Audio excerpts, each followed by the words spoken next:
žmonių, tik 7 susiklostė įtemptos nervingos varžybos, vienas žaidėjas gavo diskvalifikacinę pražangą, todėl labai pavargom fiziškai. Trumpas atsarginių žaidėjų salelis, tai įtakojo, kad ir pralašė.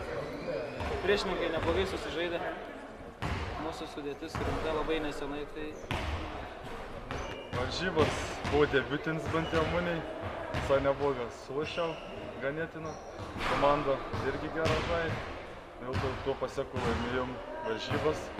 Tas priešininką visai stipri, kit kart gal ją nelaimėti, bet gal biškį paskubėjom. Čia turėjom 24 taškų persvar, bet gal laimėjom 11, keiktin. Nu, vien žodžiu, gera komanda, ačiū savo komandą ir link komandos draugams susitikti finale.